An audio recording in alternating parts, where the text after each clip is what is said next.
Bueno, comenzamos entonces. El tema de la que voy a tratar hoy, digamos, es el de la usucapión o de la prescripción adquisitiva. Dentro de lo que sería el Código Civil y Comercial, ustedes ya vieron lo que es el título uno, el título 2 y el título uno y el título 2. El título uno es la teoría general de los derechos reales, donde vemos en el capítulo uno el concepto, el objeto, la estructura, convalidación, enumeración y la clasificación de los derechos reales. Después en el capítulo 2 del título uno vemos los modos de adquirir los derechos reales y tenemos el título y el modo, la adquisición legal, la prescripción adquisitiva y nos quedaría la sucesión por causa de muerte, que esa bueno se lo ve después en sucesiones. Después también ven el tema de la transmisibilidad y la extinción del derecho real. Después pasaron al título 2, que es el tema de las relaciones de poder, donde el capítulo 1 tiene las disposiciones generales, donde vemos qué es la posesión, qué es la tenencia, qué es el servidor de la posesión, la clasificación de la posesión, después en el capítulo 2 los modos de adquirirla, conservarla y extinción, y después por último los efectos de las relaciones de poder, y ahí empezaría el título tercero, donde empiezan los derechos reales en particular. O sea, el dominio, condominio hasta el final, que después se ven las acciones posesorias y las acciones reales. Como les digo, ustedes ya estaban en el título 2, pero necesariamente ahora debemos volver al título 1 del Código Civil y Comercial, en el capítulo 2 de la parte de, desde el artículo 1897 hasta el 1905, que es la cuestión de la prescripción o usucapión. ¿Por qué tenemos que, o sea, si estábamos avanzando, digamos, en el análisis del código y en el programa, ¿por qué tenemos que volver para atrás? Lo que sucede que la temática que hoy vamos a ver tiene que ver con uno de los modos de adquirir los derechos reales, pero que necesariamente antes tenemos que ver lo que son las relaciones de poder para poder distinguir lo que es la posesión de lo que es la tenencia, porque va a ser la posesión lo que va a dar, unido al plazo previsto por la ley, la adquisición de un derecho real principal por medio de la prescripción adquisitiva. El programa en el punto 1 lo que nos está pidiendo es el tema de la prescripción en general. En los libros de Derecho Civil, parte general, el tema de la prescripción se la suele ver en la parte final de lo que sería la extinción de la relación jurídica. La prescripción, así en sentido genérico, no usucapión, sino prescripción, en sentido general, es un instituto jurídico por medio del cual una persona puede adquirir o se le puede extinguir un derecho por el solo transcurso del tiempo y demás circunstancias previstas por la ley. Este es un concepto genérico que abarcaría los dos tipos o las dos clases de prescripciones. Por un lado está la prescripción adquisitiva, que es la que vemos en derechos reales, y después, por otra parte, está la prescripción liberatoria, que esa se la ve en derecho de las obligaciones. Entonces, ahí tenemos el concepto y las clases. ¿Cuál es la diferencia? Que uno opera precisamente en los derechos reales, que es la prescripción adquisitiva, la usucapión, y después la otra en las obligaciones como medio extintivo. Pero en realidad, si nos damos cuenta, esta calificación, perdón, de prescripción adquisitiva o prescripción extintiva está vista desde el punto de vista de aquel que se beneficia con la prescripción. Porque en realidad las dos prescripciones, tanto la adquisitiva como la extintiva, producen adquisición y pérdida de un derecho. Por ejemplo, en la prescripción adquisitiva, uno va a adquirir el dominio o otro derecho real sobre un inmueble, pero a su vez esa adquisición importa la pérdida para su anterior propietario.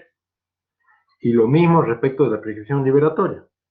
Si extingue la obligación, es decir, si extingue la relación jurídica obligatoria, nace a su vez el derecho del deudor de poder repeler todas las acciones que el acreedor interponga para ver satisfecho su interés por medio de la prestación. Bien, entonces, prescripción adquisitiva, prescripción liberatoria, en realidad la distinción, como les digo, tiene que ver con calificarla desde el punto de vista de quién lo beneficia. En la prescripción adquisitiva se beneficia el poseedor en perjuicio del verdadero o antiguo propietario, y en la prescripción liberatoria se beneficiará en este caso el deudor porque ya no va a estar obligado a pagar la deuda, jurídicamente no va a estar obligado a pagar la deuda, y el acreedor, bueno, habrá perdido su derecho, por eso se extingue la obligación de cobrar el crédito, y el deudor tiene el derecho de repeler las acciones del acreedor tendientes a el cobro de ese crédito. ¿Bien? Entonces, esos son los dos tipos de prescripciones. Lo que a nosotros nos interesa ahora es lo que es la usucapión o prescripción adquisitiva. Usucapión, en el manual de Kipper dice que etimológicamente viene de usu, que significa uso, y capere, que significa por el tiempo. Es decir, perdón, claro, por el tiempo. A ver, claro, la usucapión, la idea que da es el hecho de poseer una cosa por el tiempo establecido por ley. ¿Bien? En el artículo 1897 nos da una definición de lo que es la prescripción y dice: la prescripción para adquirir es el modo por el cual el poseedor de una cosa adquiere un derecho real sobre ella mediante la posesión durante el tiempo fijado por la ley. Entonces acá tenemos los dos elementos principales de lo que serían la usucapión o la prescripción adquisitiva. Por un lado, la posesión, es decir, nos fija qué relación de poder hay que tener con la cosa para poder adquirir por prescripción, y por otro lado nos dice el tiempo, es decir, el plazo durante el cual se debe poseer, que es el básicamente fijado por la ley. El tema de los plazos, que eso después lo tenemos que ver en el punto 4, voy a tratar el tema de los plazos de los inmuebles, porque como recién les comentaba a los chicos antes de que ingresen, antes de que empiece la clase, va a ser mucho más preferible que yo les haga un cuadro, un esquema de cómo son los plazos para adquirir en el caso de las cosas muebles registrables y las no registrables, porque son requisitos a veces que, por ejemplo, en algunos casos tenés justo título buena fe, 2 años, justo título hurtada o perdida, no hurtada, no perdida. Entonces preferible que yo se los plasme en un cuadro, cuáles son los requisitos, cuáles son los supuestos de prescripción de muebles registrables y muebles no registrables, que estar diciéndoselos acá porque se van a terminar durmiendo si voy uno por uno. Entonces, como concepto de usucapión, para cerrar, digamos, y concluir esta primera parte, es un modo de adquirir el derecho real, un derecho real por la posesión por el plazo fijado por ley. ¿Bien?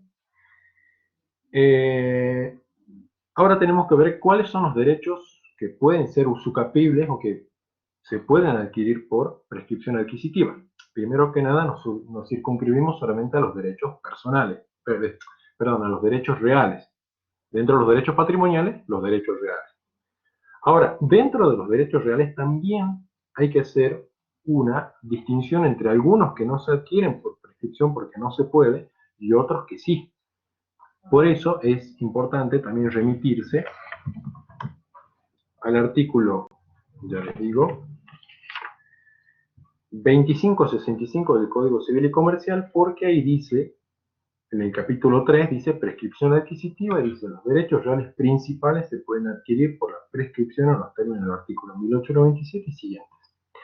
Entonces ya tenemos un panorama. Si ya nos está diciendo derechos reales principales, sabemos que existe una clasificación entre los derechos reales principales y accesorios.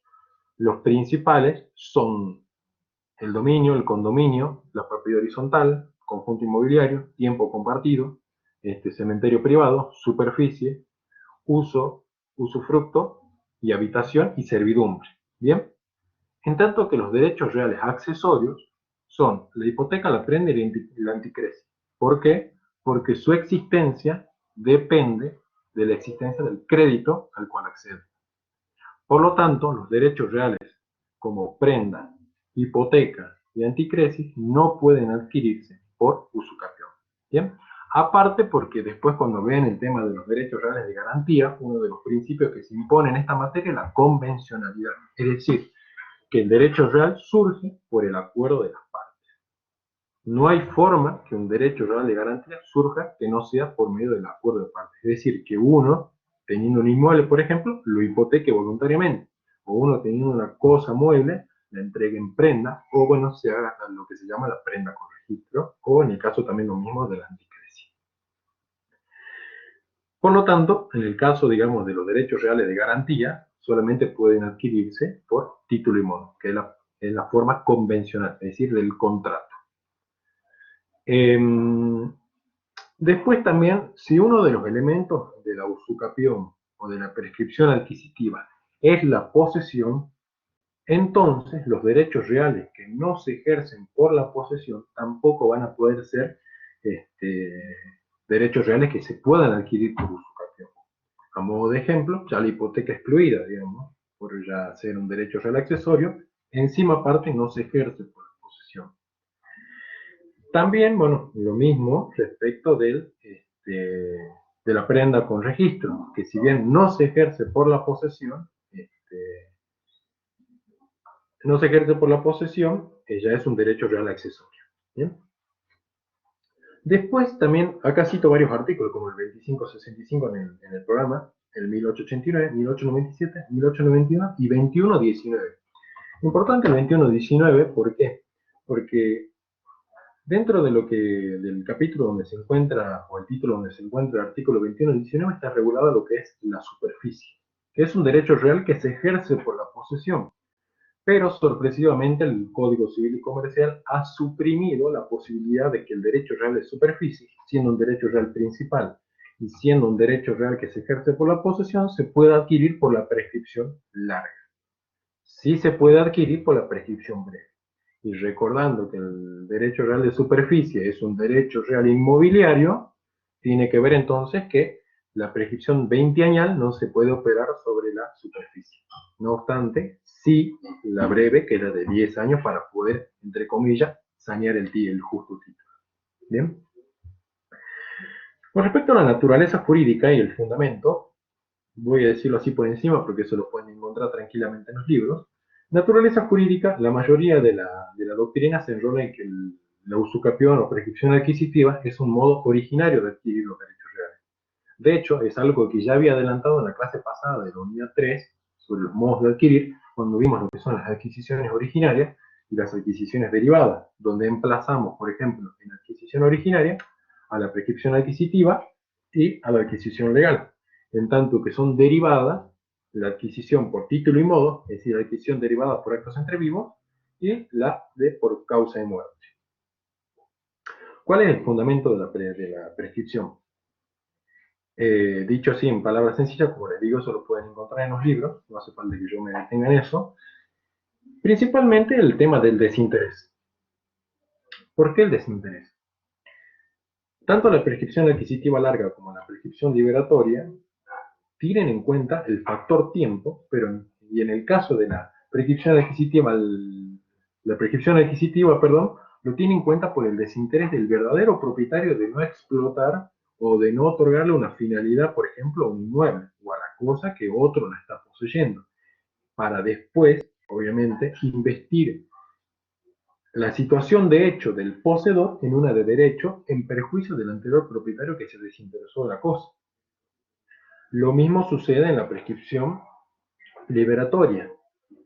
Lo mismo sucede en la prescripción liberatoria, porque también tiene que ver el hecho de el desinterés que tiene el acreedor de cobrar su crédito y que pasado determinado plazo ya no lo puede cobrar. Bien, ahora esto sería el fundamento privado, digamos, es decir, el hecho del desinterés privado de una persona por el ejercicio de sus derechos. El otro fundamento también tiene que ver con la seguridad jurídica, es decir, para estabilizar situaciones jurídicas, digamos, que por ahí se encuentran irregulares. Supongamos que una persona posee un inmueble durante 30 años, pero sigue siendo mera poseedora, ¿bien? Y no propietaria. Eso implica, digamos, que siendo ese inmueble de propiedad de otra persona, se encuentra dentro del patrimonio de esa otra persona, y no del que está verdaderamente poseyéndolo. Por lo tanto, colabora también con el tema de la seguridad jurídica el hecho de que se estabilicen las relaciones jurídicas. ¿Bien? Bueno, pasamos al siguiente punto, que es el tema de los sujetos, que tiene que ver con quiénes y contra quiénes se puede prescribir. Bien, esto nos remite al artículo 2534. Otra cosa, el tema de la metodología. Me detengo, le hago un paréntesis porque esto lo tuve que hablar hace rato también. El tema de la metodología de la prescripción, como yo les dije, el tema de la adquisición por prescripción metodológicamente se encuentra ubicada en el capítulo 2 del título primero, es decir, dentro de lo que serían los modos de adquirir los derechos reales. Pero la prescripción en general se encuentra en el libro sexto sobre disposiciones comunes a los derechos personales y a los derechos reales. siendo el título 1 el tema de la prescripción y la caducidad. Y el capítulo 1, que es lo que aquí nos interesa porque están las normas generales aplicables tanto a la prescripción adquisitiva como a la liberatoria. Y por ejemplo, el tema este de los sujetos se encuentra en el artículo 2534. Después, como capítulo 2, tenemos las reglas específicas de la prescripción liberatoria. Y por último, después capítulo 3, tenemos el tema de la prescripción adquisitiva, pero que nos remite de nuevo al libro de los derechos reales. Bien, por lo tanto, al estudiar lo que es la prescripción adquisitiva, tenemos que tener en cuenta las reglas generales que se encuentran en el libro sexto y las reglas particulares sobre la prescripción adquisitiva que se encuentran en el libro cuarto, en la parte de adquisición de los derechos reales. Por eso, en este tema vamos a tener que estar yendo y viniendo del libro cuarto al libro sexto. ¿Bien? Bueno, el tema de los sujetos dice, la prescripción opera a favor y en contra de todas las personas, excepto disposición legal en contrario. Como dice personas en sentido general, no cabe entonces ninguna distinción. La regla general entonces es que a toda persona le puede afectar y a toda persona le puede beneficiar la prescripción. ¿Bien? Y cuando yo me refiero a personas tenemos que distinguir entre lo que es la persona humana, la persona jurídica y la persona, y el Estado. El Estado como ente público. ¿Quiénes pueden prescribir? La pregunta. Las personas humanas, obviamente que tengan capacidad para adquirir. También pueden adquirir las personas jurídicas, porque las personas jurídicas ejercerían la posesión por medio de sus representantes. ¿Bien? Asimismo, también el Estado puede prescribir en contra de los particulares. Ahora, ¿contra quién se puede prescribir? Lo mismo, pero hay que tener una salvedad respecto al Estado. Contra las personas humanas se puede prescribir, contra las personas jurídicas también se puede prescribir, pero como les digo, con respecto al Estado hay que tener en cuenta una cuestión, la distinción entre lo que son los bienes públicos del Estado y lo que son los bienes privados del Estado. ¿Por qué esta distinción? Porque los bienes públicos del Estado son inalienables, imprescriptibles e inembargables. Resáltese la palabra imprescriptible. Por ejemplo, si yo me asiento en una plaza, digamos, de la ciudad, que es un bien público del Estado, y pretendo que dentro de los 20 años adquirir el dominio de ese inmueble, es decir, de la plaza, no voy a poder porque es un bien que está fuera del comercio porque pertenece al bien público del Estado.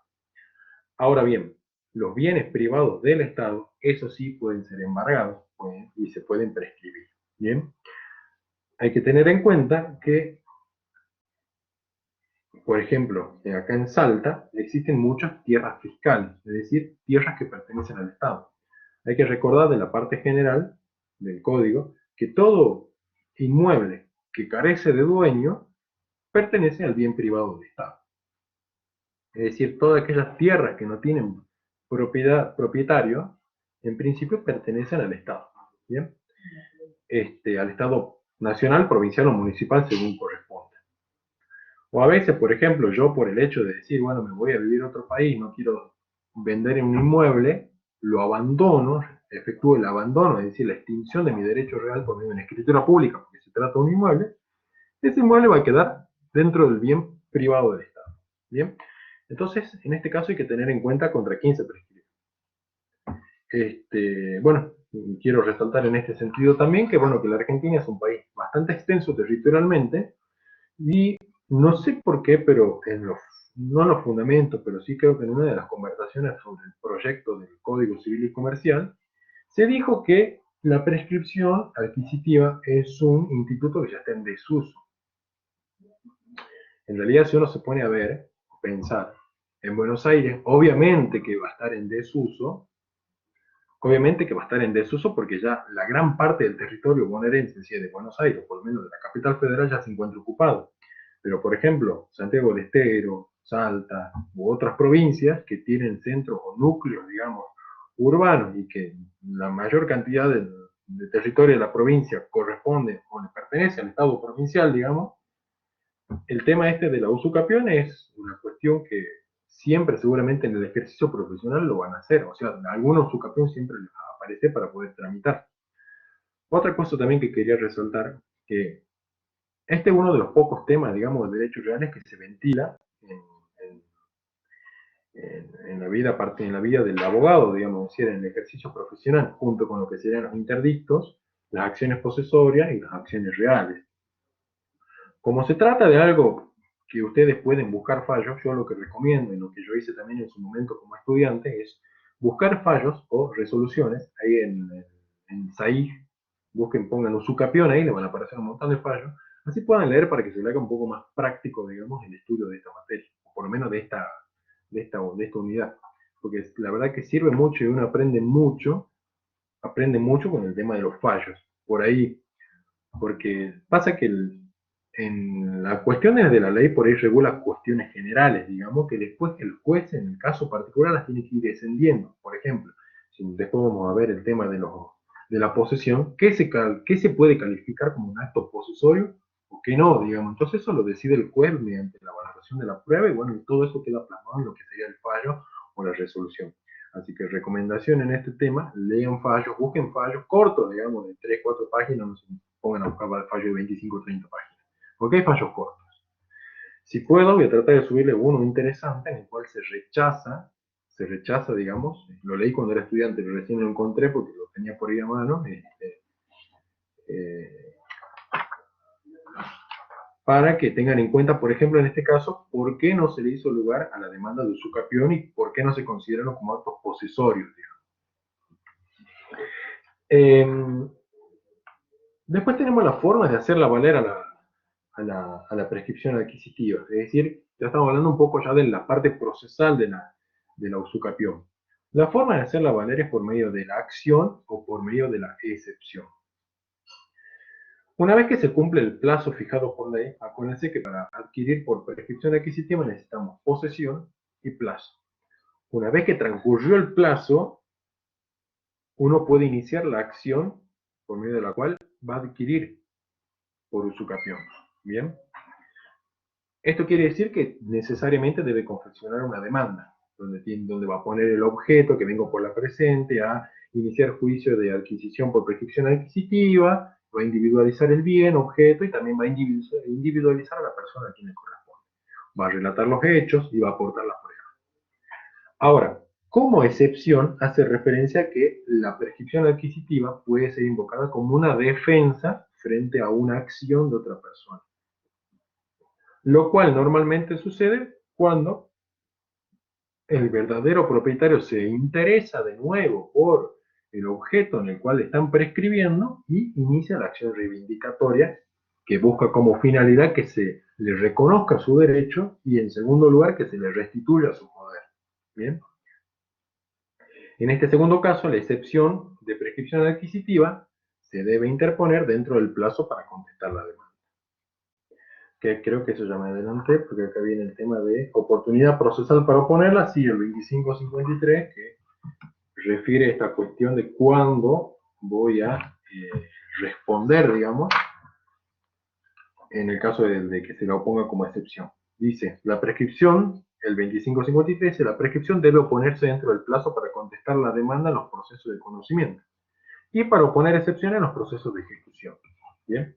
Entonces, las formas de hacer valer la prescripción es por medio de acción, haciendo la demanda propiamente dicha de prescripción adquisitiva, o como método de defensa en el caso de la reivindicación. ¿Por qué? Porque si la reivindicación busca que el verdadero propietario busca que se le reconozca su derecho, por medio de la defensa de prescripción adquisitiva, lo que uno va a contrarrestar es precisamente la existencia de ese derecho que ya culminó y por lo tanto se va a solicitar que no se haga lugar a la petición, a la pretensión de reivindicación del actor.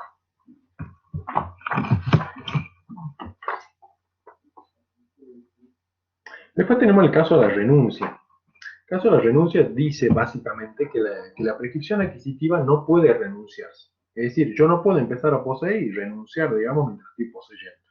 Sí puedo renunciar a la prescripción adquisitiva ya adquirida.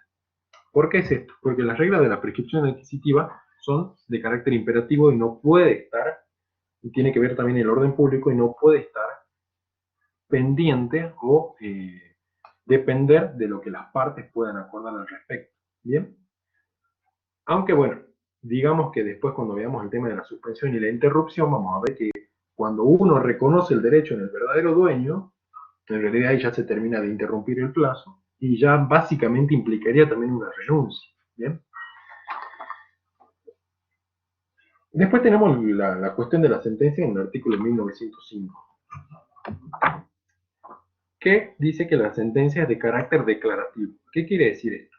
Que la sentencia reconoce la existencia del derecho, no es que con la sentencia el derecho nace. ¿Por qué?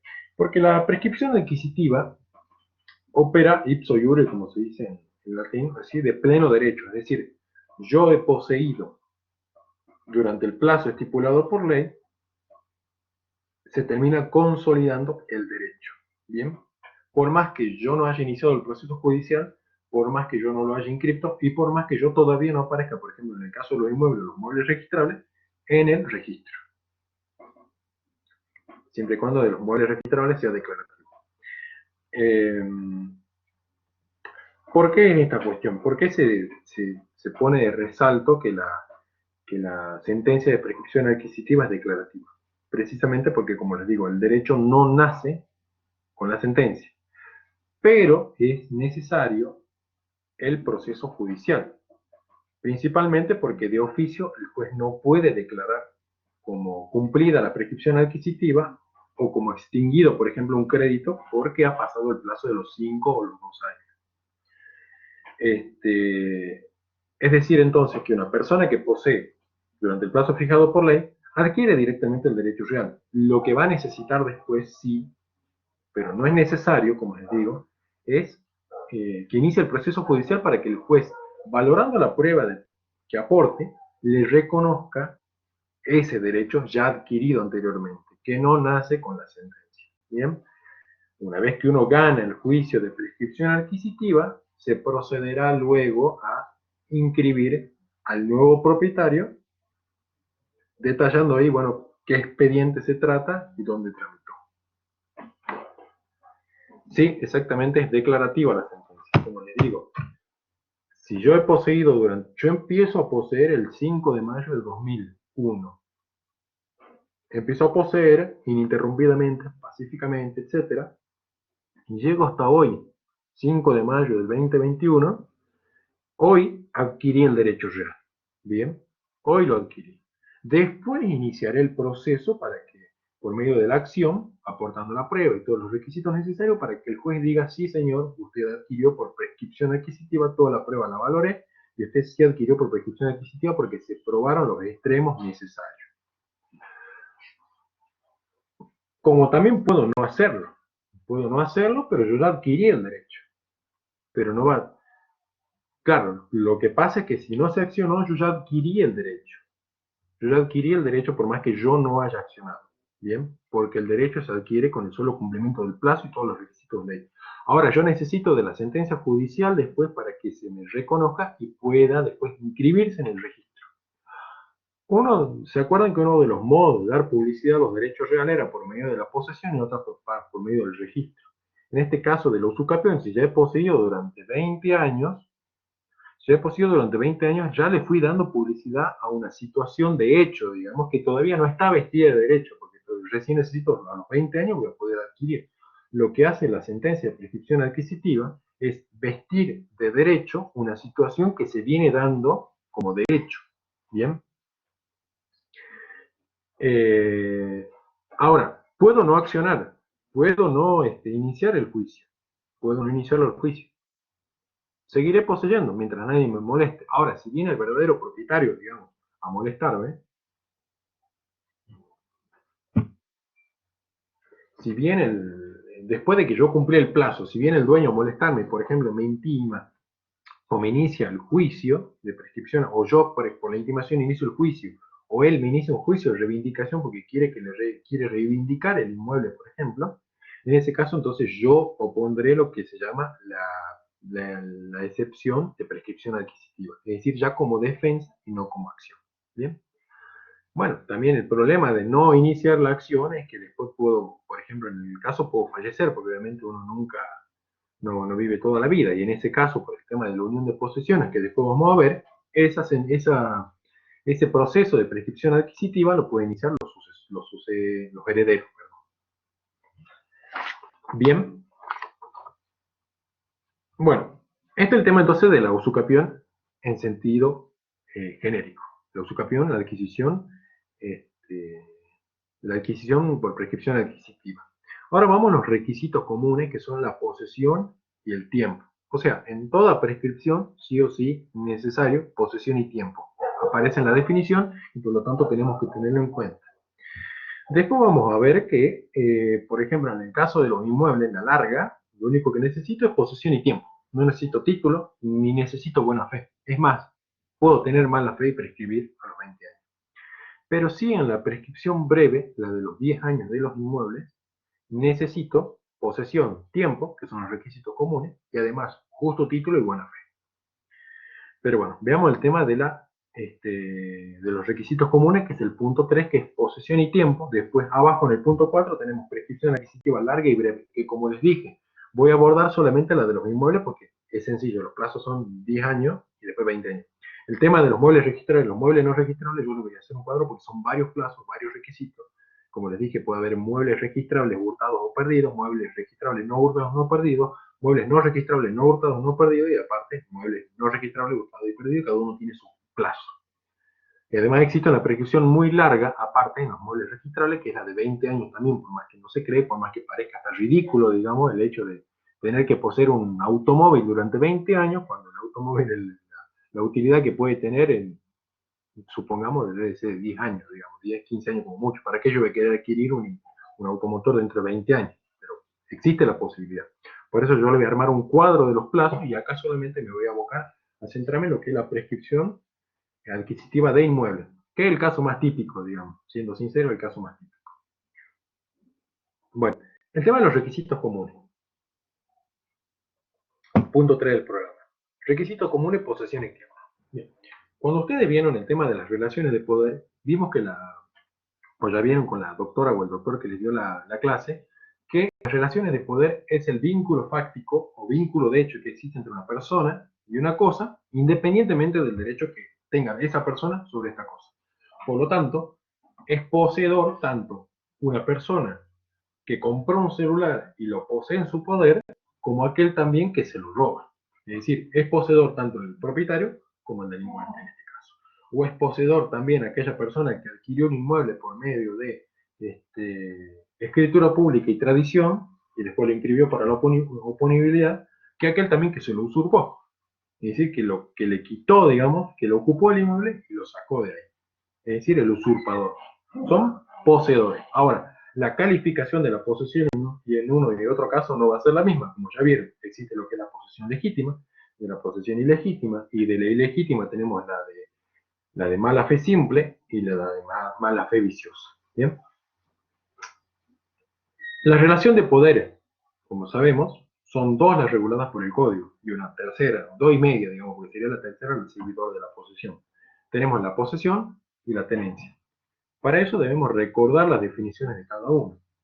Sencillamente, el poseedor es aquella persona que se comporta como titular de un derecho real, ¿bien? Y que ejerce ese poder de hecho por sí mismo o por medio de otra persona. Lo ejerce por sí cuando él mismo posee y habita el inmueble, del cual es propietario y además posee. Lo posee por medio de otro cuando, por ejemplo, lo entrega en tenencia por el contrato de locación. Ahora, el tenedor es una persona que tiene un ánimo distinto, digamos, o una concepción subjetiva distinta, porque el poseedor es aquella persona que se comporta, que se cree titular de derecho real y se comporta como titular de derecho real. Ahora, el tenedor es distinto, porque el tenedor es aquel que tiene un poder de hecho, al igual que el poseedor, porque ambos se equiparan en el corpus, pero con respecto al ánimo que tiene sobre la cosa o la subjetividad que tiene sobre la cosa, es que reconoce la propiedad en otra. Es decir, se comporta como representante del poseedor. Sabe que no es propietario, sabe que su cosa es propiedad de otro. Por eso la tenencia no entra en la adquisición por prescripción adquisitiva. Obviamente, porque si uno trata de adquirir un derecho real, se tiene que creer titular de derecho real y comportarse como titular de derecho real. Nunca un tenedor puede adquirir por prescripción adquisitiva. Llámese tenedor al locatario, al depositario, al comodatario, etc. Solamente el poseedor. Y recuérdese aparte también que el poseedor no solamente es el titular de dominio, también es el titular de usufructo, también es el titular de habitación, también es el acreedor prendario, porque antes existía una disputa sobre quién era poseedor cuando el Código de Vélez hablaba de comportarse como con la intención de someterla al ejercicio a un derecho de propiedad. ¿Y cuáles son los derechos de propiedad, digamos? En realidad había una confusión entre lo que es el término propiedad y el término derecho real de dominio. Acá está bastante clara la cuestión. Es poseedor el que se comporta como titular de derecho real. ¿Bien? Entonces, la relación de poderes por medio de la cual se adquiere por medio del cual se adquiere por usucapión es la posesión. Esta posesión tiene que reunir requisitos, eso está en el artículo 1900. Dice posesión exigible, dice la posesión para prescribir debe ser ostensible y continua. ¿Bien? La cuestión de la ostensibilidad tiene que ver con el hecho de que sea manifiesta, es decir, que terceros puedan conocer esa posesión. Básicamente que funcione esa posesión como publicidad de un derecho real que no existe, porque en realidad el que trata de adquirir por prescripción adquisitiva a veces no tiene el derecho real porque, por ejemplo, es un usurpador, o a veces puede tenerlo, digamos. A veces puede tenerlo como es en el caso de la prescripción breve. O sea, en realidad no lo tiene porque tiene que sanear el título, pero ya más o menos se comporta como un titular de un derecho real y debe demostrar, digamos, la relación física, fáctica, de actos posesorios que tiene con la cosa para que terceros la puedan conocer. ¿Bien? Eso quiere decir ostensible, que no sea clandestina. Por ejemplo, cuando una persona entra en una relación de poder viciosa por medio de clandestinidad de un inmueble, necesita obviamente el hecho de que sea ostensible y pública, es decir, que haga pública su posesión. Recién a partir de ahí empezaría a computarse el plazo. Bien. Ahora, el tema de la continuidad refiere al hecho de que los 20 años, por ejemplo, en el caso de los inmuebles, o en el caso de prescripción larga o en el caso de prescripción breve, sea continua en el sentido de que no sea molestada, no sea turbada, no sea interrumpida o no sea suspendida. Eso nos lleva a la cuestión ahora de el tema de la suspensión o interrupción del cómputo del plazo, que ya tiene que ver con el tiempo. ¿Bien? Pero la cuestión es que, recuerden, la posesión debe ser ostensible y continua. Y además tenemos que recordar la presunción del artículo 1929, si no me equivoco, 1930, que dice: se presume, a menos que exista prueba en contrario, que el sujeto actual de la posesión o de la tenencia que prueba haberla ejercitado anteriormente, la mantuvo durante el tiempo intermedio. Es un artículo que tiene que ver con una presunción que facilita la cuestión de la prueba. O sea, si en la usucapión, en el juicio de usucapión, yo llego a probar, por ejemplo, de que poseía hace 20 años, que he venido así, no es necesario que yo esté probando que minuto a minuto, segundo a segundo, día a día, mes a mes, estuve poseyendo el inmueble. Voy a ir probando, digamos, por etapas, cuestiones como, igualmente ya después la cuestión de la prueba lo vamos a ver, pero lo que hace esta presunción es que si nadie puede probar que en realidad hubo una interrupción o una suspensión entre la posesión ya aprobada anteriormente por mí y hoy, que actualmente soy el poseedor, se presume que el tiempo intermedio yo he seguido siendo el poseedor de manera continua. Eso es lo que con lo que tiene que ver este artículo 1930. Ahora vamos a la cuestión del tiempo. La cuestión del tiempo y inicio del cómputo. Vinculado con lo que recién estábamos hablando del tema de la posesión como relación real o relación de poder que hace al sustento del usucapión o hacia el contenido del usucapión, debo ver cuándo inicia el cómputo en distintos casos. Por ejemplo, si una persona ha usurpado un inmueble a otra, el cómputo de la posesión va a empezar en el momento de la usurpación, porque ahí denota la existencia de un acto posesorio y de un acto de hacerse y comportarse como propietario de la cosa, y ahí va a iniciar la cuestión de los actos posesorios. Ahora, ¿qué pasa? ¿Qué pasa cuando ya hay una relación de poder como por ejemplo la tenencia. Es decir, un locatario pretende adquirir por usucapión o un comodatario pretende adquirir por usucapión.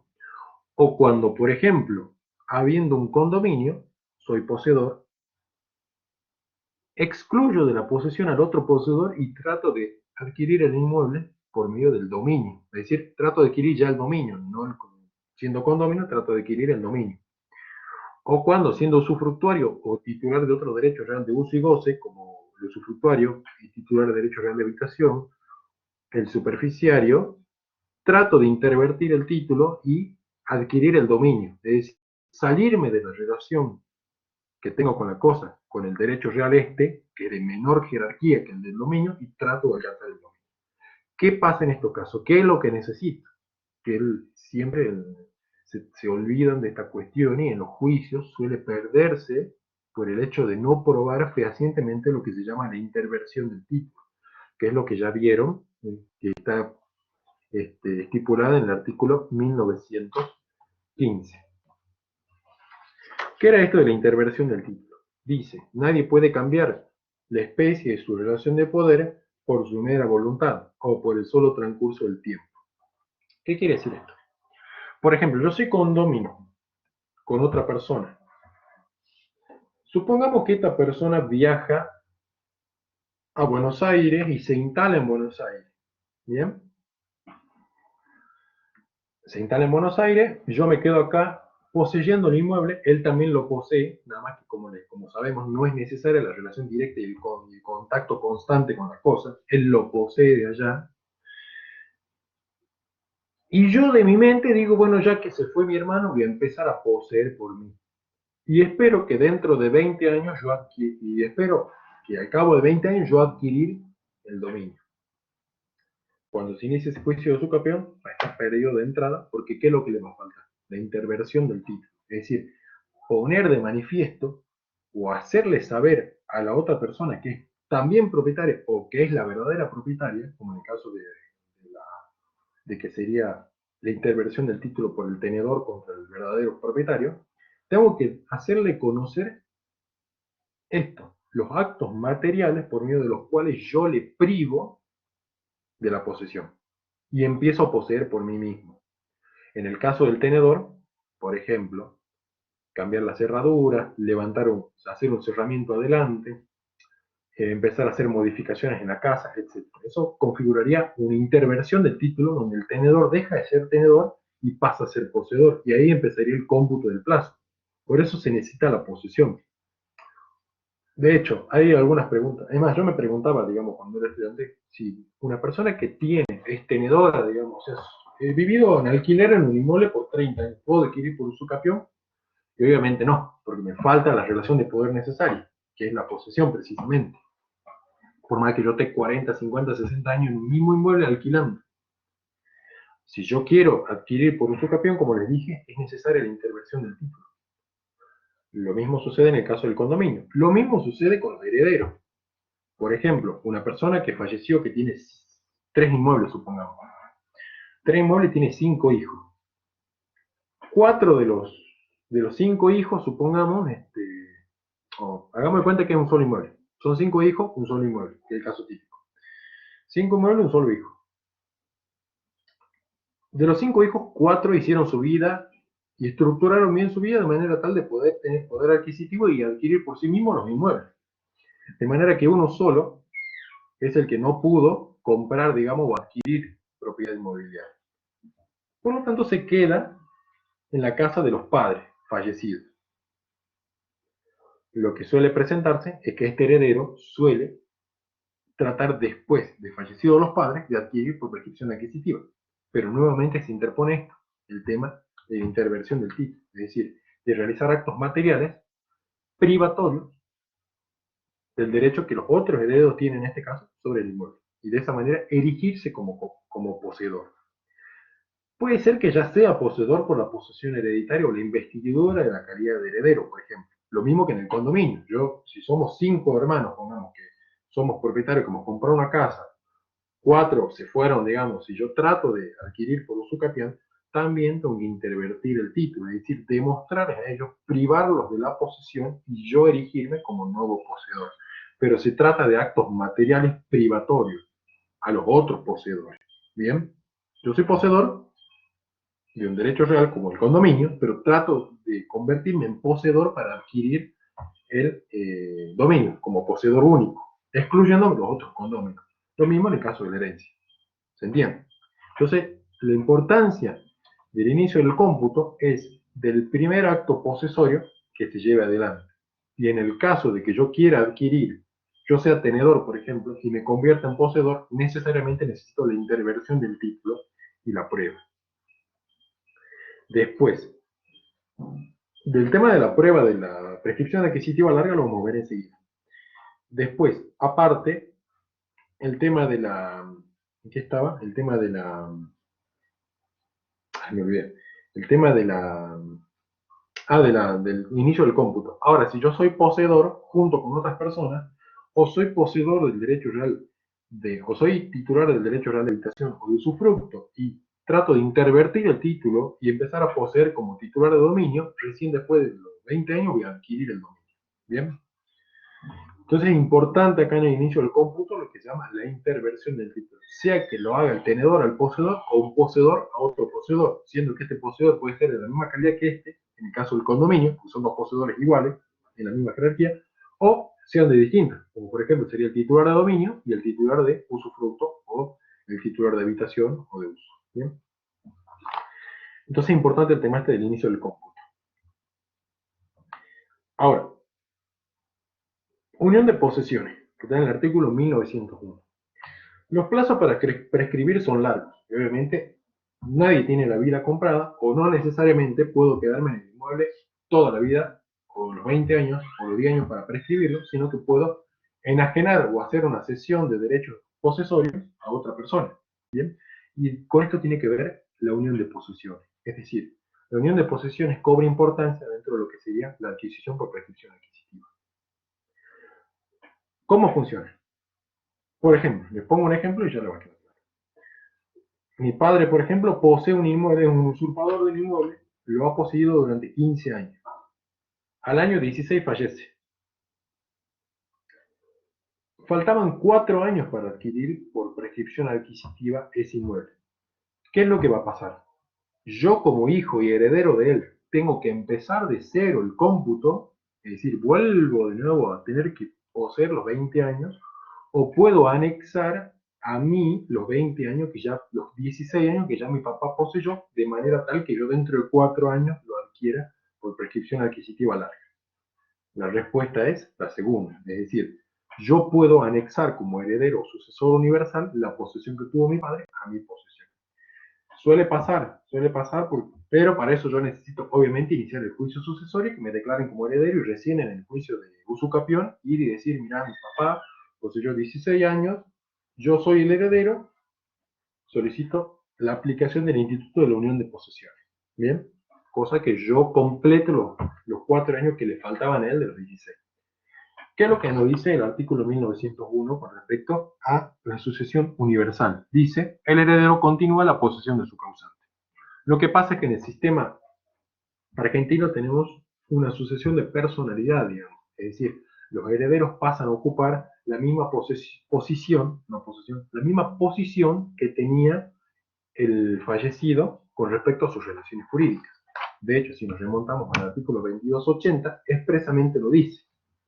Se los leo, el 2280 que dice: situación de los herederos. Desde la muerte del causante, los herederos tienen todos los derechos y acciones de aquel de manera indivisa, con excepción de los que no son transmisibles por sucesión.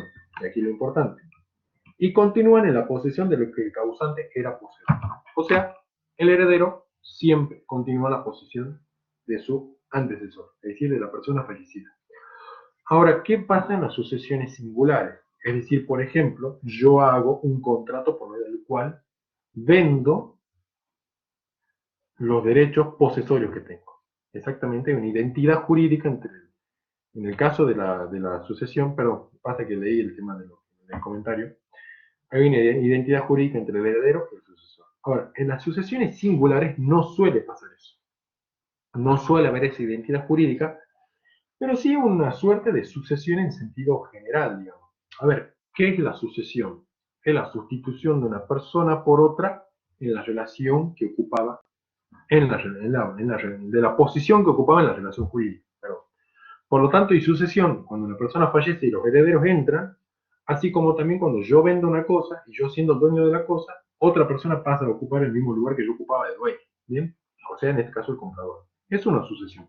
Ahora tenemos sucesiones universales, sucesiones singulares, sucesiones por causa de muerte o por entre vivos. Bien, que eso lo ven en el artículo 398, 399 del Código y 400.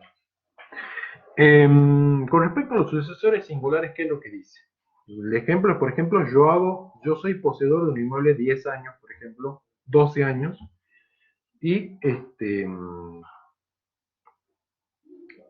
cedo mis derechos posesorios a otra persona. Esa persona puede continuar con la posesión. Bueno, la respuesta la vamos a encontrar en el artículo 1901.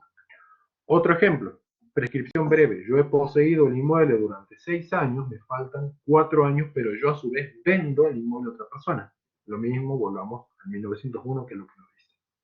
Dice, el sucesor particular puede unir su posesión a la de sus antecesores. Y acá está la condición, siempre que derive inmediatamente de las otras. Bien. Dice, en la prescripción breve, las posesiones unidas deben ser de buena fe y estar ligadas por un vínculo jurídico, que es el ejemplo que recién acabo de dar.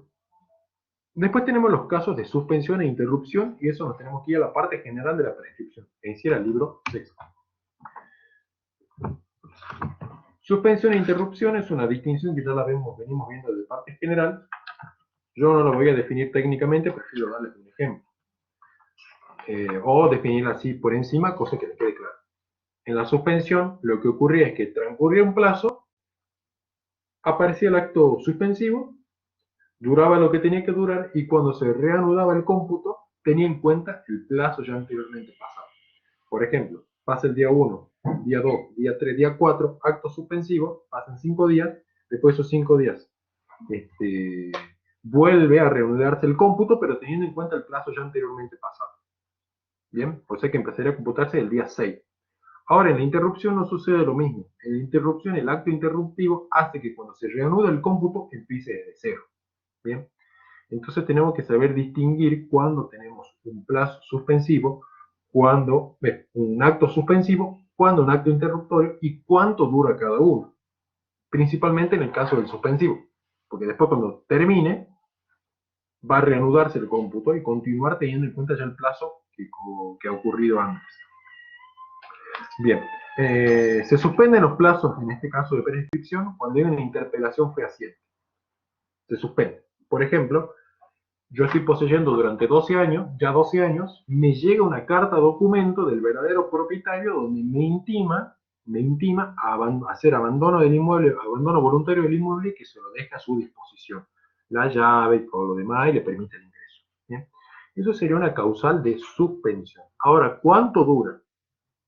Dura 6 meses o el plazo menor que corresponde a la prescripción de la acción, el artículo 2541. Es decir, yo estoy poseyendo 12 años. Me llega esa intimación, se me suspende durante 6 meses el plazo que yo venía poseyendo. Si después no lo interrumpe él, no lo interrumpe, o yo no lo interrumpo mediante el acto de reconocimiento, pasados esos 6 meses, o sea, los 12 años y medio, va a reanudar el cómputo de nuevo, teniendo en cuenta los 12 años ya que pasaron. ¿Bien? Después, el segundo medio de suspensión es por medio de la mediación, ya sea porque me llegó la citación para concurrir a una mediación o ya sea porque se celebró directamente la mediación. En este caso, ¿cuánto dura esa suspensión? Dice, el plazo de prescripción se reanuda a partir de los 20 días contados del momento que el acta perdón, el plazo de prescripción se reanuda a partir de los 20 días contados del momento en que el acta de cierre del procedimiento de mediación se encuentra a disposición de las partes. ¿Bien? Entonces ahí se vuelve a reanudar el cómputo. Distinto el caso de la interrupción, que como dije, cuando sucede el acto interruptivo, y yo ya venía poseyendo 12 años, sucede el acto interruptivo cuando reanudo el cómputo voy a empezar de cero de nuevo. Por lo tanto, voy a tener que, por ejemplo, en este caso, adquirir recién a los 32 años desde el momento que empecé. ¿Por qué 32? Porque los 12 que ya poseí por el acto interruptivo ya no me sirven, tengo que empezar de nuevo a los 20 años. ¿Cuándo se interrumpe? En primer lugar, por reconocimiento, a modo de ejemplo. Si en la interpelación fehaciente que recién comenté, que me suspende el plazo, yo le digo a él, le contesto la carta o documento diciéndole, bueno, está bien, yo voy a reconocer el derecho de propiedad que vos tenés o el dominio que vos tenés, pero bueno, dámela en locación, por ejemplo. Ahí ya estoy haciendo un acto de reconocimiento que me va a interrumpir directamente el plazo y va a empezar de cero si quiero volver a reanudarlo. ¿Bien? O, por ejemplo, cuando se vaya a la mediación y se reconozca en la mediación también el derecho que tiene el propietario. Después también está la interrupción por petición judicial. Si, por ejemplo, me interpone la acción reivindicatoria. El hecho de interponer esa acción reivindicatoria ya me interrumpió el plazo, me inutilizó los 12 años que ya venía poseyendo. Bien. Ahora, importante en este caso de la interrupción por petición judicial. El artículo 2547, que lo voy a leer, que dice, así les explico. Dice, los efectos interruptivos del curso de la prescripción permanecen hasta que deviene firme la resolución que pone fin a la cuestión. O sea, si él me interpone la acción de reivindicación y después la pierde, supongamos que yo encima ni opuse la prescripción como excepción, sino que directamente contesté demanda aduciendo otras cosas. Si gano el juicio, pero no por invocar la prescripción, sino por otra cuestión, el acto interruptivo no tiene sentido, o sea, no va a producir el efecto. No va a producir el efecto. Perdón, a ver.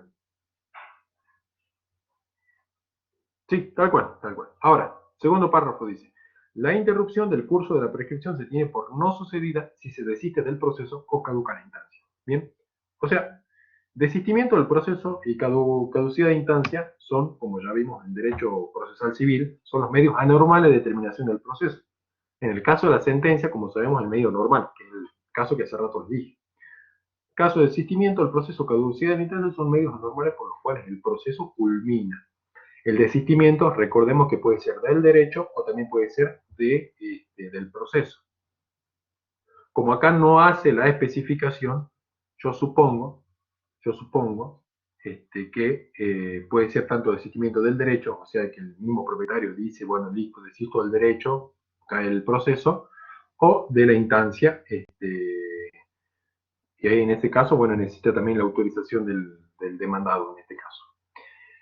O la caducidad de la instancia, que la caducidad de la instancia tiene que ver con el hecho de que el juicio sea contencioso, que es lo que vamos a ver después, es decir, hay una contienda.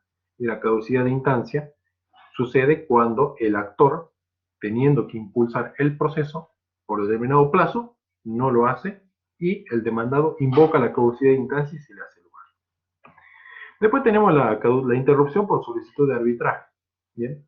Que dice el curso de la prescripción se interrumpe por la solicitud de arbitraje. Por lo menos acá en Salta ya va a empezar el colegio de abogados, va a empezar a tener un instituto, digamos, un organismo específico que lleve adelante el tema de los arbitrajes.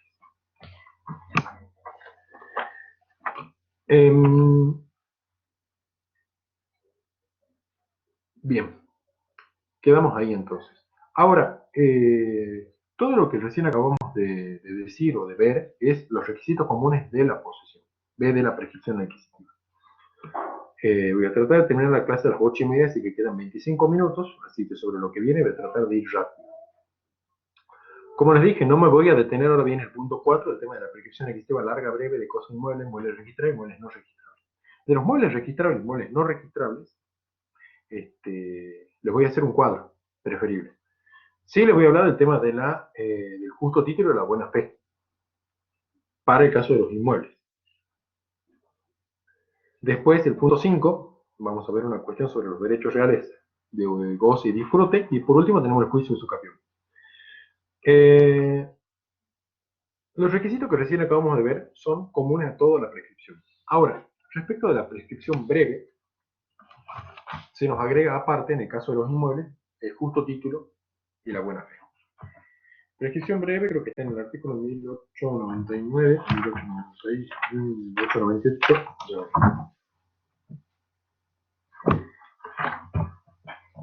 1898. Dice, la prescripción adquisitiva de derechos reales con justo título y buena fe se produce sobre inmuebles por la posesión durante 10 años.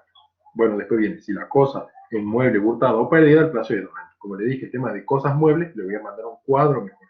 Es mucho más fácil entender y para una clase explicar el tema de los inmuebles. Porque si yo le explico la de los muebles, registrados o no registrados, nos vamos a marear con el tema de los plazos y los requisitos que tiene aparte.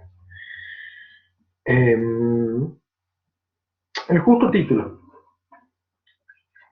Hay una pregunta recurrente, digamos, y también que lo resolvió tanto la doctrina como la jurisprudencia. ¿El boleto de compraventa puede funcionar como justo título para la adquisición o la prescripción adquisitiva breve? Si pueden, respóndanlo ahí. Respondan ahí en el chat. La pregunta es si el boleto de compraventa de un inmueble, compraventa de un inmueble, puede funcionar como justo título para poder adquirir por medio de prescripción breve. La respuesta, obviamente, se la va a encontrar en la definición de lo que es el título suficiente o el título perfecto. La respuesta es que no. ¿Por qué? Porque el título suficiente es, como ya anteriormente lo definimos, el acto jurídico revestido de las formalidades exigidas por ley que tiene por fin constituir o transmitir un derecho real y que es otorgado por y que es otorgado por personas capaces y legitimadas al efecto. ¿Qué es lo que pasa con el boleto de compraventa? No es ni título perfecto ni justo título, porque no cumple con la formalidad exigida por ley. ¿Y dónde está establecida la formalidad que necesitan los inmuebles para la transmisión, constitución o extinción de derechos reales sobre inmuebles? En el artículo 1017, inciso A. Dice ahí entonces que necesita la escritura pública. Si yo no tengo la escritura pública, no tengo justo título. No puedo, con un boleto de compraventa, prescribir de forma breve. Me servirá para la larga, porque ahí no hace falta título, no hace falta ni buena ni mala fe. Por lo tanto, si yo tengo un boleto de compraventa, voy a necesitar la adquisición por 20 años. ¿Por qué el tema del justo título? ¿Por qué el justo título me abrevia el tema del plazo? Recordemos que en el justo título la falla estaba dentro de lo que es la relación jurídica en el sujeto. Es decir, que la persona que interviene en el acto jurídico de la transmisión o constitución del derecho real sobre inmueble o no es capaz o no está legitimada al efecto. Y el tema de la capacidad, como yo anteriormente ya lo había dicho, tiene que ver con el tema de la capacidad de ejercicio. Es decir, que una persona no puede, ya sea porque es incapaz por la edad o incapaz por una sentencia judicial o tiene restringida su capacidad, no puede enajenar o disponer de inmuebles. En ese es el tema de la incapacidad de ejercicio. Porque si estamos en el plano de la incapacidad de derecho, directamente ya estamos en un título nulo, porque la incapacidad de derecho acarrea la nulidad absoluta y la nulidad absoluta es imprescriptible, puede ser declarada de oficio y aparte que no puede ser alegada por la persona que no puede ser alegada por el propio incapaz, digamos, en este caso, la persona que no debió realizar esa transacción. Pero en el caso del justo título, o no es capaz porque le falta la capacidad de ejercicio o no está legitimado al efecto. ¿Con qué tiene que ver la legitimidad? Con el hecho de que la persona no es la propietaria. Por ejemplo, que se realiza una venta a non domino, es decir, una persona que dice ser la propietaria o que falsifica los títulos o la escritura, le vende a otra como si fuera la propietaria. O aquella persona apoderada de otra que tiene un poder, digamos, por escribano público, pero que en realidad no tiene el poder suficiente para enajenar inmuebles. Tiene para administrar, para realizar cualquier otro acto jurídico, pero no para enajenar o vender inmuebles. ¿Bien? Entonces esa es la falta de legitimidad. Lo que pasa, Y como yo anteriormente les había remarcado, que el título sea perfecto implica que la persona que adquiere no va a ser molestada en ningún sentido, por nadie. Lo que pasa en el justo título es que esa molestia puede provenir del mismo propietario o de sus representantes legales. ¿Bien? Del mismo propietario cuando haya falta de legitimidad. Porque si una persona me vende una cosa que no es propietaria o que excede, digamos, los límites del poder, en algún momento el propietario va a pegar el grito del cielo y me va a venir a hacer la acción reivindicatoria. Lo mismo respecto del tema de la falta de capacidad. Por no ser capaz precisamente, el representante legal que tenga en algún momento me va a invocar la nulidad del acto. Entonces, en el justo título, yo no soy propietario frente al verdadero propietario, pero sí frente a toda la sociedad. Bien. Es inoponible el acto jurídico este a él y por lo tanto puede declarar su ineficacia el propietario. Pero, y acá está la cuestión de por qué se le acota el plazo, por el hecho de la buena fe. Es decir, que no sabe o no conoce, ni pudo conocer que no tenía derecho, como dice acá el artículo 1902. La buena fe requerida en la relación posesoria consiste en no haber conocido ni podido conocer la falta de derecho a ella, es decir, la falta de derecho a la posesión. Bien. Si, por ejemplo, como les dije recién, una persona viene y me muestra un poder, digamos, falsificado quizás por un escribano, suele pasar también, que puede enajenar bienes de otra persona cuando esta otra persona nunca lo autorizó, bueno, yo voy a creer que en realidad ese poder es válido porque tiene la firma de escribano, que es la de la persona legitimada para poder vendérmelo y que al final después no lo es, no lo es, digamos, y yo por más diligencia que hubiera puesto en el acto jurídico, no hubiera podido percatarme que esa persona no era. ¿Bien? Porque las constancias de los documentos me demuestran que sí es. Entonces eso tiene que ver la buena fe. Por eso se le merma el plazo, por el hecho de la buena fe y por el hecho de tener un simple justo título. ¿Bien? Y la prescripción, bueno, el plazo en este caso, como les dije, es de 10 años. ¿Cuánto nos queda? 15 minutos. Bien. Después, en el tema de la prescripción adquisitiva larga y breve de derechos reales de goce y disfrute sobre cosas ajenas, y digo, usufructo, uso, habitación, servidumbre y superficies del programa. Lo que pasa con la prescripción adquisitiva, o metodológicamente lo que pasaba con la prescripción adquisitiva, por lo menos en el Código de Vélez, es que la misma se encontraba regulada y también las obras sobre derechos reales la trataban dentro de los modos de adquirir el dominio. ¿Por qué? Porque si bien es técnicamente posible adquirir derechos reales principales y que se ejercen por la posesión mediante usucapión, resulta que para qué voy a tratar de adquirir por 20 años un usufructo o una habitación si más o menos los mismos actos posesorios que hago para adquirir un usufructo o una habitación por prescripción larga los puedo hacer para el dominio. ¿Y para qué hacerlo por estos derechos reales que son sobre cosa ajena o que son de contenido menor que el dominio cuando puedo hacerlo precisamente por el dominio? ¿Se entiende la idea? O sea, es una hipótesis de laboratorio, quizás, el hecho de que uno pretenda adquirir por prescripción larga un usufructo, una habitación, un uso. Bien. Puede ser una servidumbre, porque el hecho de la servidumbre, hay una doctrina que dice que sí se puede adquirir por uso capión, otros dicen que no, porque el tema de la servidumbre se ejerce por actos posesorios concretos y determinados, uno dicen que sí, uno dicen que no, pero el hecho de la servidumbre es porque uno saca un provecho o una utilidad de otro inmueble y la puede adquirir. Pero respecto de los otros derechos reales como la habitación, por ejemplo, ¿para qué yo voy a adquirir por habitación cuando la misma solamente me permite habitar el inmueble? No puedo modificarlo, no puedo cambiar de destino, no puedo venderlo, cuando fallezca mis herederos no lo van a heredar, cuando puedo, con los mismos actos posesorios más o menos, invocar más o menos, ¿no? Pues más o menos con los mismos actos posesorios, porque en realidad para los mismos sería mucho más que ser que comportarme como titular de derecho real de habitación, si puedo adquirir el dominio, digamos, en esos 20 años, ¿para qué me voy a comer 20 años para adquirir una habitación si puedo adquirir un dominio? ¿Bien? ¿Se entiende? Sin embargo, la utilidad de la usucapión breve sí aparece en el caso de los derechos reales de uso y goce. ¿Bien? ¿Por qué? Porque, por ejemplo, puede suceder lo mismo. O me constituyo una habitación o una superficie o un usufructo o un uso, una persona que no es capaz o una persona que no estaba legitimada al efecto. ¿Bien? Y en ese caso, al cabo de los 10 años voy a poder adquirirlo por prescripción breve. Se me va a sanear el título. Eh, con respecto a la superficie, obviamente tengamos en cuenta que la misma no se puede adquirir por prescripción larga, pero sí por prescripción breve, conforme lo dispone el artículo 21.19. Ahora bien, el juicio de usucapión, y con eso ya terminamos, que es el último punto del programa.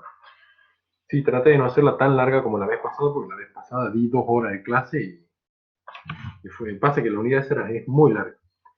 Por eso también el tema del usucapión se la ve en una unidad aparte, porque necesita sí o sí el tratamiento en una unidad. No la podemos meter como un punto de otra unidad. Por eso, además de tener su unidad propia, que es lo que esto lo justifica, también lo justifica el hecho de que hay que ver primero lo que es la posesión y distinguirla de la tenencia para saber cuál es el contenido del usucapión, que es la posesión, para poder entenderla. Porque si nosotros vemos el usucapión antes de ver las relaciones de poder y hablamos posesión, posesión, posesión, intervención del título, tenencia, o comportarse como poseedor o comportarse como representante del poseedor, entonces no se va a entender, digamos, mucho el usucapión. Por eso se la ve después.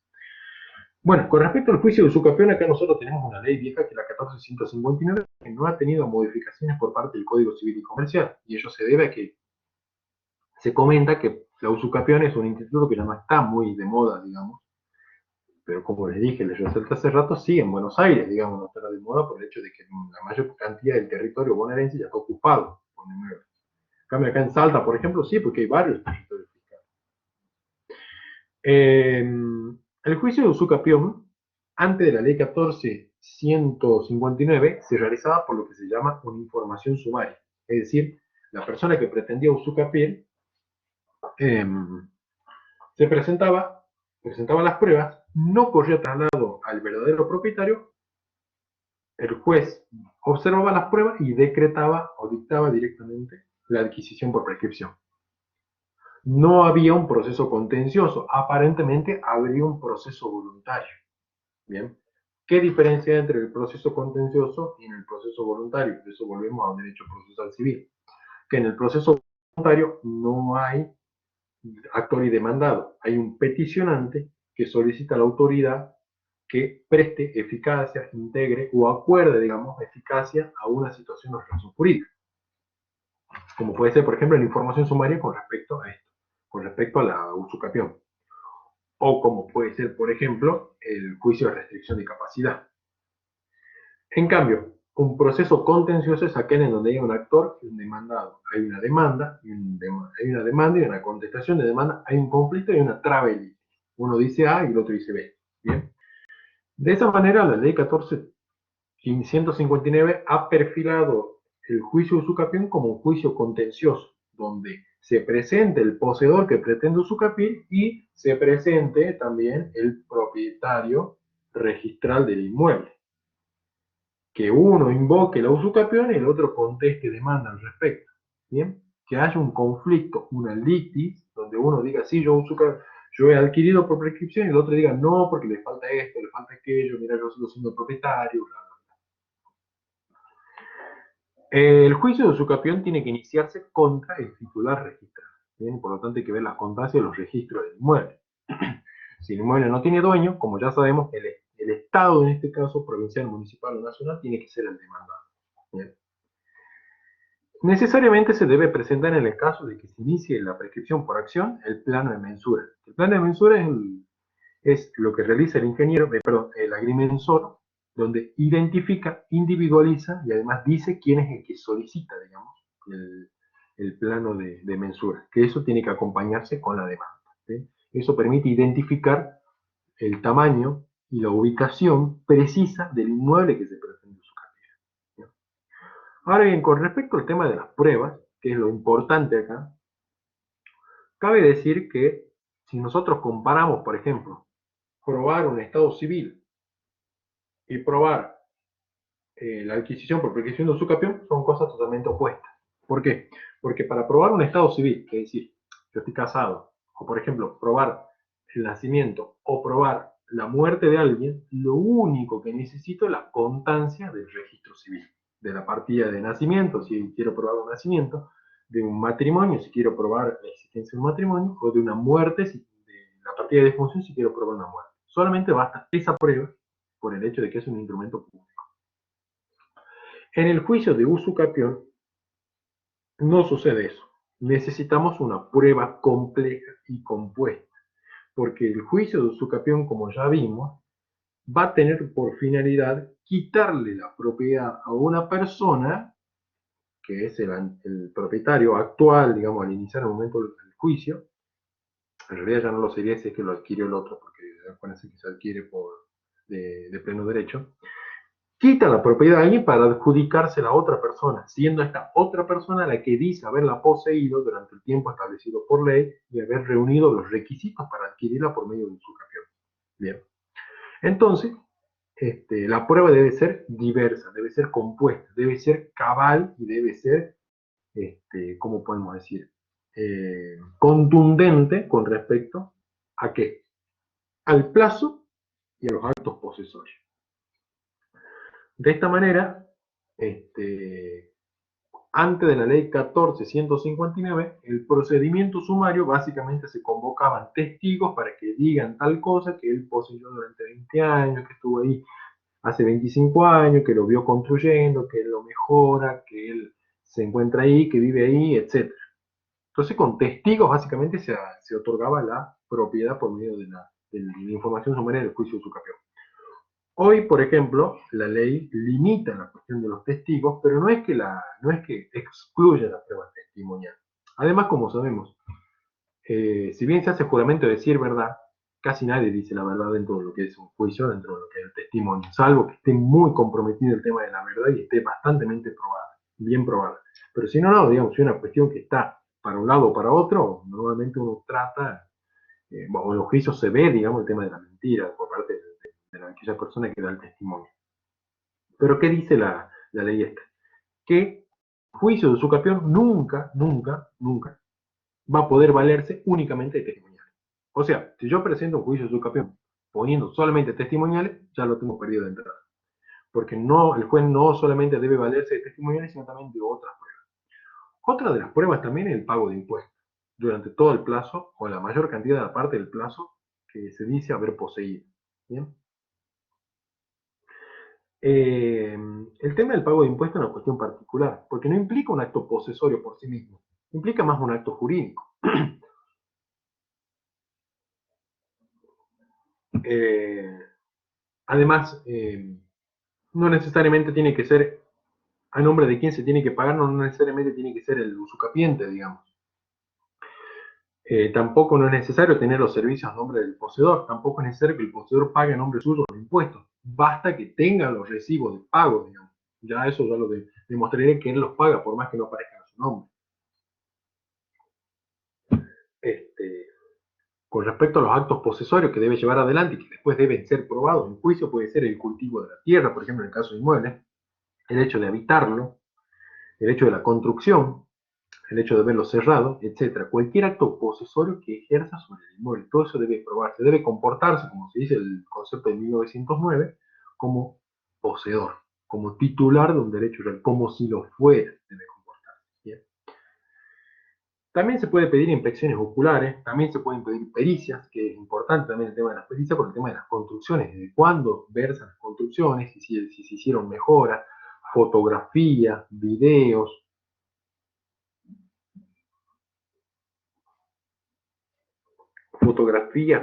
etc. ¿Bien? Entonces todo eso sirve para el tema de la prueba dentro del proceso de usucapión, que como les digo, necesita una prueba contundente, una reunión de varias pruebas compuestas. Por eso yo les digo, respecto a este tema, busquen jurisprudencia, busquen fallos sobre adquisición por usucapión y van a ver cómo se va valorando cada cosa.